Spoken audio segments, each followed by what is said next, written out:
The four essentials for underwriting property taxes in Pennsylvania. So any investor knows when they purchase a new deal, when they incorporate their underwriting, they have to look at what the property taxes are slash may become. Now, in a lot of states, they actually reassess when a property gets sold. And so a good investor needs to understand what that tax adjusted amount is going to be when they do their underwriting. However, in Pennsylvania, they do not reassess at the time of a property sale. However, there have been quite a few investors who, over the last 5 years or so, have received an increase in their property taxes after purchasing. So, the nuances of how and why that happens and what you need to watch out for is what we're going to talk about today. So, first, understand why those property taxes are changing. So whenever a sale is taking place, the tax assessment office is looking at the sale data, that their tax record, and comparing the two, and then correcting the tax record if the sale information says something that the tax record does not have. So let's say, for instance, a property sells, it says it has 17 units, and the tax record only has 14. They're going to say, hold on, we actually didn't have that on the tax record, so we're going to correct the tax record and then, of course, adjust the taxes accordingly. So that's one method. And the second one is that if the sale price of the property is significantly higher than what the assessed value when applying the common level ratio, which we're going to talk about in a minute, if those two are really out of whack, then the school districts within that area, they actually have the legal authority to request a appeal of the property taxes and try and get the property taxes increased. And some of the data is, of course, that recent sale. So whether that's legal or not has really been hotly debated within the courts, but the fact is that it's starting to happen, so investors really need to be aware. So what can you as an investor do to protect yourself in these types of scenarios? So the second thing that you should begin to do if you're looking at purchasing a property is to model what you think those taxes would be. So the first part of that is to actually go and look at the property tax record for the property you want to purchase in depth and say, okay, is all the information on here the same as what the sale information is? Or is there a discrepancy that's going to cause them to weigh it and change that tax record? Because if there is a discrepancy, they're going to catch it and consequently increase the taxes. So if that's the case, you can probably plan for that and model what those taxes are going to be. So if you see that there could be a discrepancy, you can say, okay, I'm going to look at what I think this property they could say it's modeled at, and then apply the common level ratio to that amount.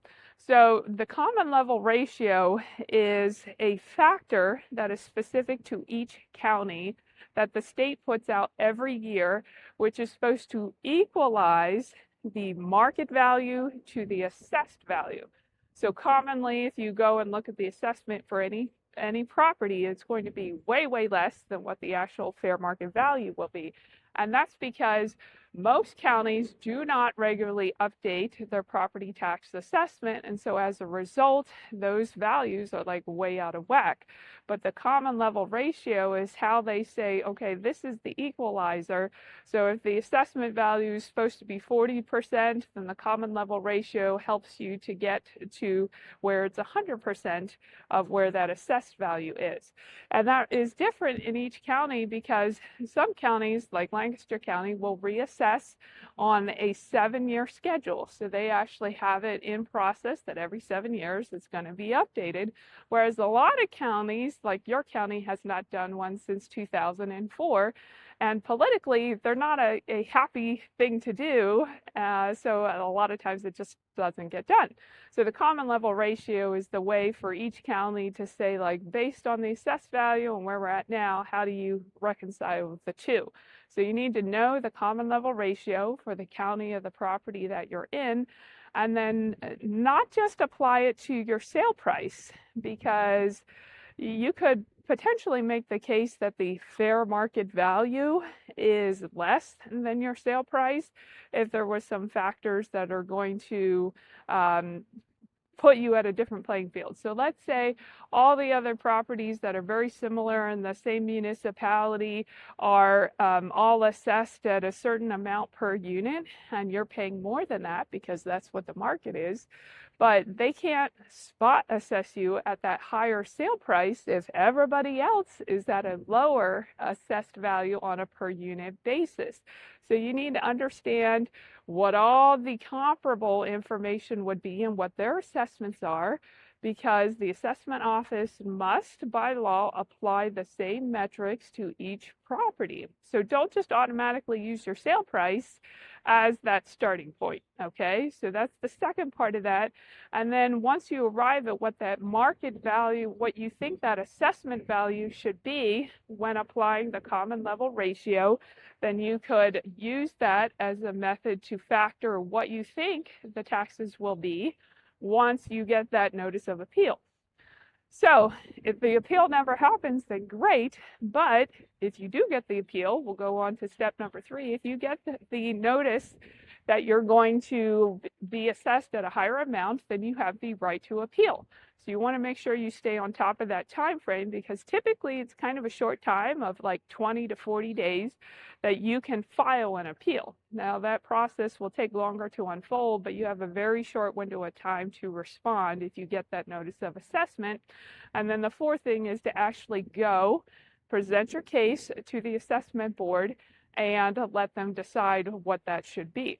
So know that the assessment board is typically people who volunteer or are paid a very small amount in each county to be on this board.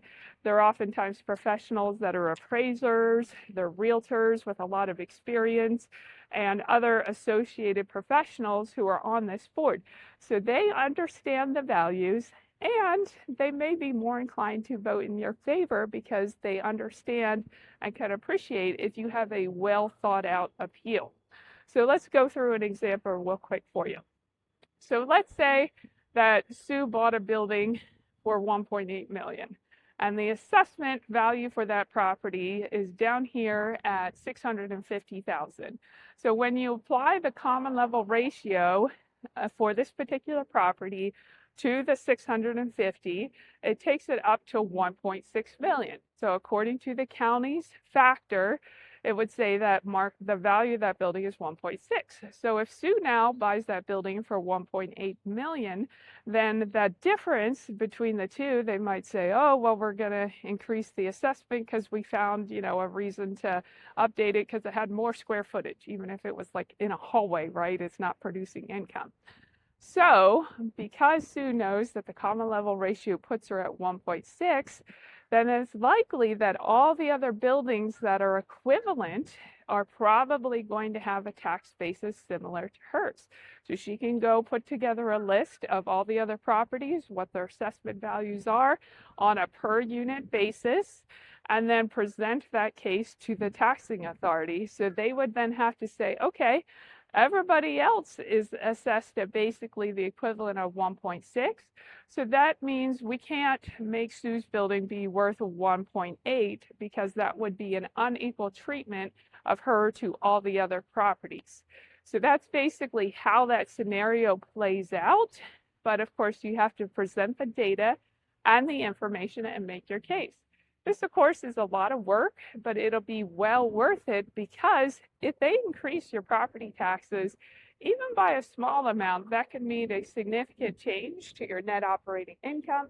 And then, of course, over the long term can really impact the value of your building when valued on the income approach.